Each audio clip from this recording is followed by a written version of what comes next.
What's up guys, what's up, welcome to this quick video where I will be talking about the most requested thing for me to be talking about, and that is how to defend cannon rushes.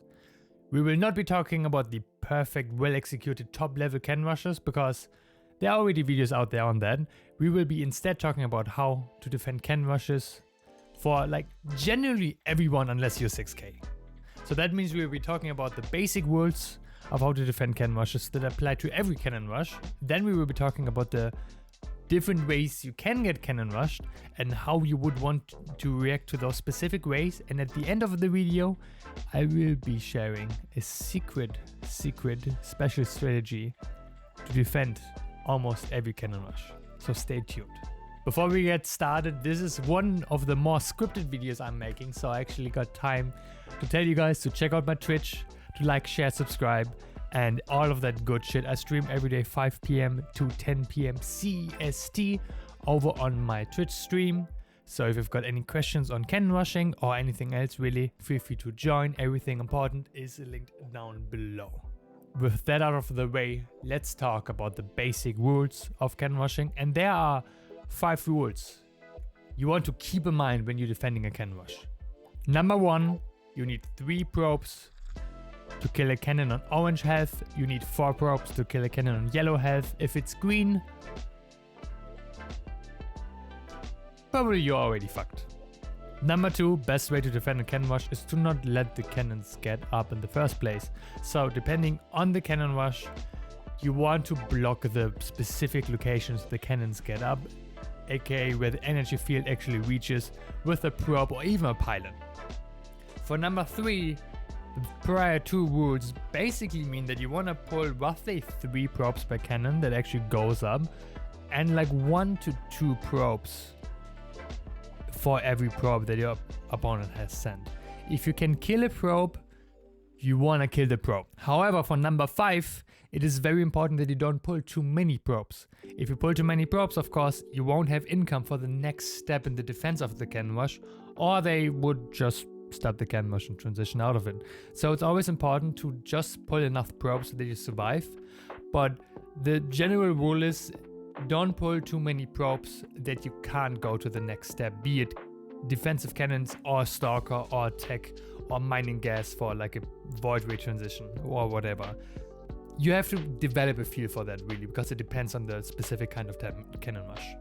And number 5 might be the most important rule of them all, and that is to always have a probe out on the map for a multitude of reasons we will be talking about later. But I also think this is the one that most people get wrong with their cannon rush defenses. And now with those rules out of the way, we can actually talk about the different ways you can get cannon rush and how to defend them. There are 3 main types of cannon rushes that can be dangerous to you, and that is the cannon rush with a pylon on the low ground, the cannon rush with a pylon on the high ground, and the cannon rush, and it's kind of a new build, kinda new, with proxy 2-gate forge, which Parting once did, and now is getting kinda more and more common on ladder. And the aim of the cannon rushers with each of these is one of 3.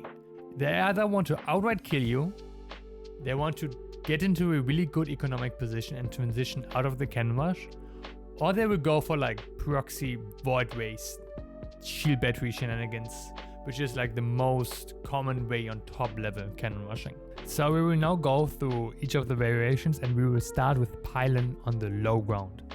And with this one, it's really all about the vision, because remember kids, you can't shoot if you don't see.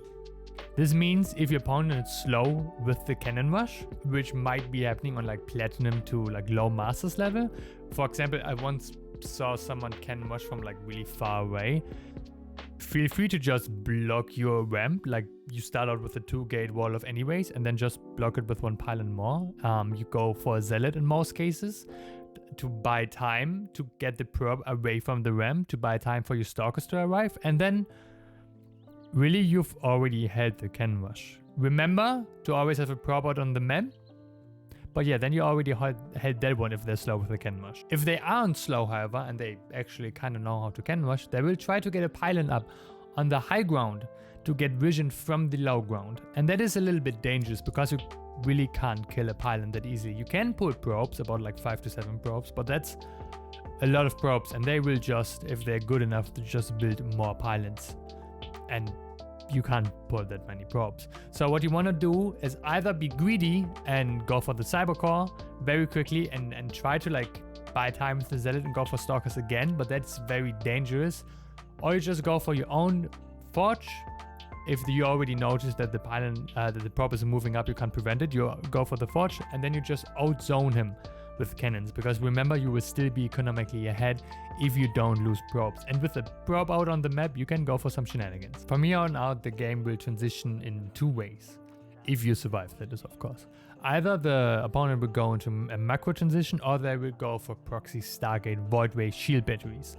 And the job of that Rule 5 probe is to scout what is actually happening. Is to scout, are they taking expansion? How far behind am I? How far ahead am I?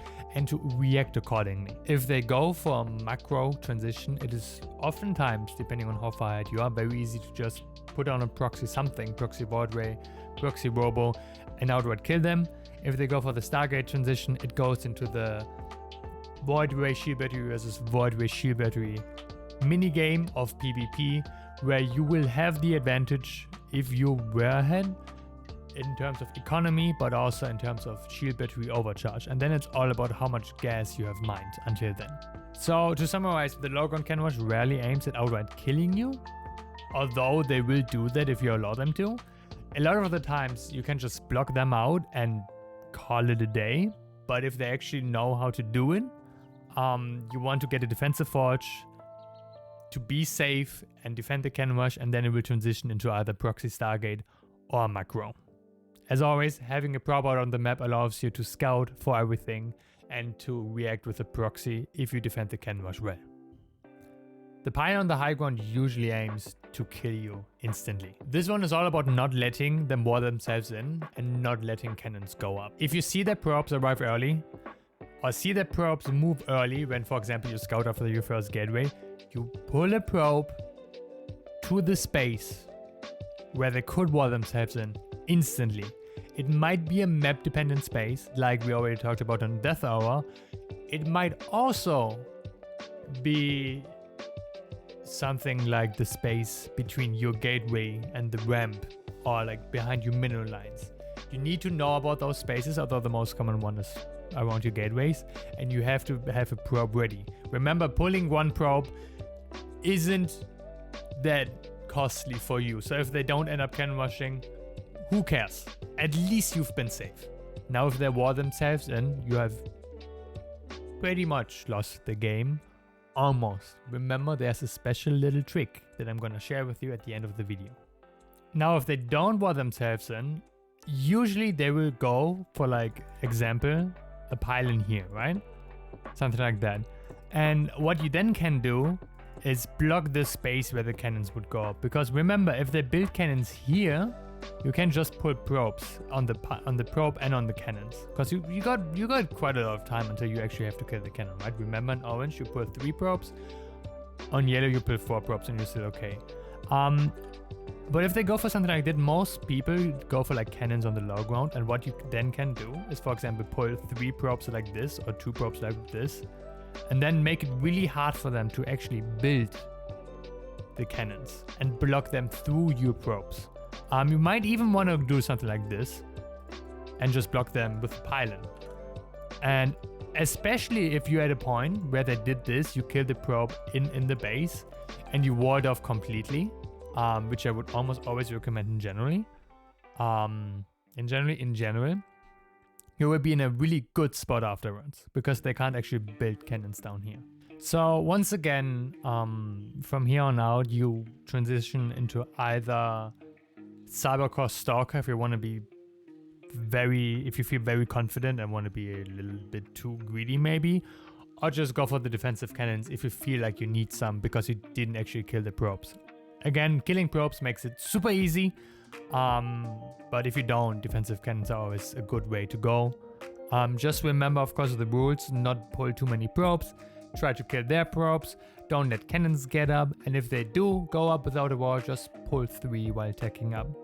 Now, of course, again, you have to find out how much they invested, how much you invested, and where in general your positions are. As always, with the prop out on the map, rule number 5 helps you make those decisions easier. And then you can follow up with very similar to the low ground reactions, either with a proxy or something else. They will probably follow up with the transition if they don't outright kill you into macro, because they don't have a pylon up on the low ground in most cases where they can start proxy voiding you. So the chance is a lot lower for that. And of course, the last one on the Cannon Rush tier is the relatively new 2-gate Forge proxy. And because it's relatively new, my experience isn't as thorough with those ones, and I can't give you like quick and easy tips. And that one, the Cannon Rusher just goes for a few zealots and gets a high ground pylon and goes for cannons in the meantime. And I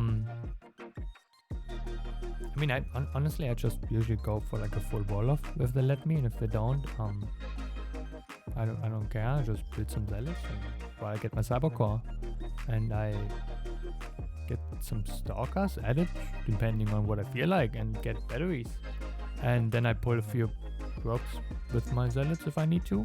Most of the time I don't, and then as long as I don't like get supply block and fuck up my macro that way, or like reset while it's happening, I don't think I ever lost against that. Guys, is this actually good? Is this actually a good build? Like, why do people do this? It never really worked. Yeah, I don't know. There you go. That's the third big one. And with that, we have talked about the Cannon Rushes, but of course, I promised you a secret little trick. And that comes down to the rule number 5 once again. The prop out on the map is always the most essential thing about Cannon Rushers. And here's the thing, guys. Here's the thing. If you noticed you die to the Cannon Rush that is happening in the game, just build a nexus somewhere else. Just get the prop and build a nexus somewhere else. That's our perfect phase safe method. If you're on lower levels, no one will ever expect that. Ever. On high levels, it can still help you out, because what you gotta do is basically, depending on the Cannon Rush, it's easier or harder, keep his cannons away from your mineral line and buy enough time to build the nexus and recall, because in a lot of cases, and depending on the map, it's a lot easier or a little bit harder, and especially if it's like a low ground Cannon Rush, if you just buy enough time to recall your props to the nexus, you don't actually lose mining time, right? And because you build props and your opponent didn't, you're just going to be ahead. And then you just build the nexus, you build your tech there. Remember to build the tech before the cybercore dies to cannons, like a Stargate or like a Robo, whatever you feel like. That's really up to you and what people on your level do more often and what your mechanics allow. And then you will win like a lot of games by just doing that. You will win so many games by just like having the prop ready and building the nexus, recalling everything, and being safe through that. And that is how I won most of my Cannon Rushes for a long time. Now people have caught up, of course, on like high level, but this is the secret trick. And all in all, I hope the video helped. I hope you enjoyed it. Guys, thank you all so much for watching. If you did enjoy it, of course, like, share, subscribe, ring the bell, everything important. Also, feel free to check out my Twitch once again. This video will be uploaded today on Tuesday if I actually manage to edit it, because since this is a little bit more scripted, it's also going to be a little bit more of editing work. But as long as you enjoyed it, it's okay. As long as it helped out, I'm happy. Guys, thank you all for watching. Enjoy the rest of your day, morning, evening, afternoon. Take care. Peace.